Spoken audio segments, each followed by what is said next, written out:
Using conflicts as resources, from personal blockage to systemic transformation. What conflict actually feels like. Let's start with reality.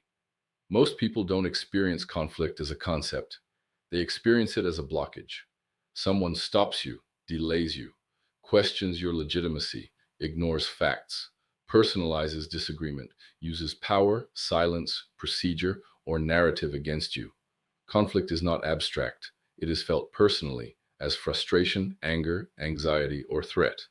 And this is exactly why conflict is so often mishandled. Because when conflict feels personal, people react instead of working the system.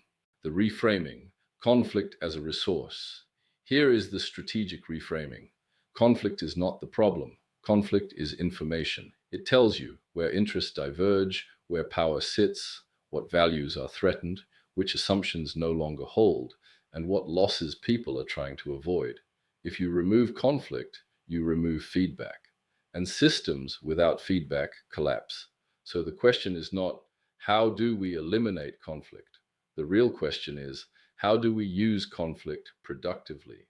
The conflict response inventory, 6 strategic options. There is no single right way to deal with conflict. Experienced leaders build a repertoire. Let's walk through the 6 classical conflict handling modes and when each is strategically useful. The first option is avoiding. Avoiding means delaying, withdrawing, or choosing not to engage. This is useful when the issue is minor, timing is wrong, emotions are too hot, or engagement would legitimize a non issue. Avoiding is not weakness, it is timing management, but overuse leads to erosion of credibility and unresolved tension. Accommodating. Accommodating means yielding to preserve the relationship. This works when the relationship is more important than the issue, you are wrong, or you are building long term goodwill. Accommodation is an investment, not surrender. Overuse creates silent resentment and power imbalance. Compromising. Compromising means each side gives something up.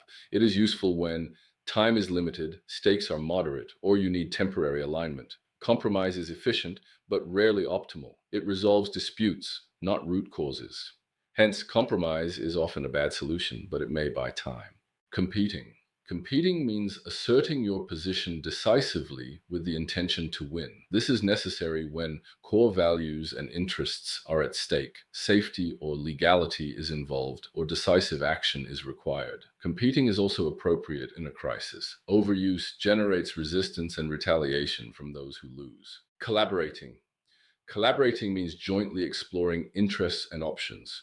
This is powerful when trust exists, time allows, complexity is high, and innovation is needed. Collaboration produces the best solutions, but it requires trust, maturity, and structure. Orchestrating conflict at system level, this is where senior leadership begins. Orchestrating means choosing who should disagree with whom, regulating tension, keeping conflict task focused, and preventing personalization. This is not mediation. This is a system design and leadership tool. The last solution is negotiation. Conflict turned into a structured exchange. Negotiation is a conflict with rules. At its core, effective negotiation separates people from problems, positions from interests, power from legitimacy. You negotiate not to win, but to protect value, manage losses, and stabilize future cooperation. Different negotiation styles are useful in different environments. Principled negotiation for long term systems, positional negotiation in zero sum contexts, coalition building in political settings. The mistake is using one style everywhere. Principled negotiation works best when interests are clarified, options are explored, standards guide decisions, and BATNAs define boundaries. It replaces confrontation with structure and power games with informed choice. From conflict management to adaptive leadership. Now we move up a level. Most conflicts in organizations are not technical, they are adaptive. Technical problems have known solutions, can be solved by expertise or authority. Adaptive challenges require learning. Changes in values, habits, roles, and power relations generate resistance and loss, cannot be solved by experts alone. This is where adaptive leadership comes in.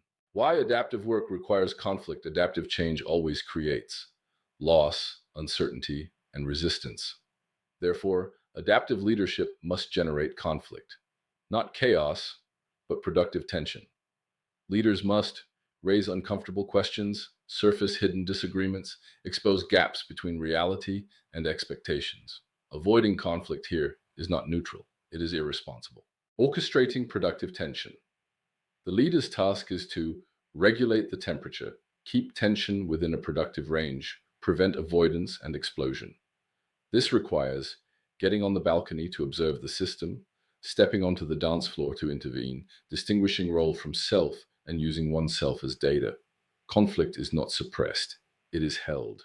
Typical adaptive challenges. Common adaptive challenges include resistance to reform, institutional inertia, corruption or informal power, cultural transition, loss of legitimacy, or crises that expose systemic weaknesses.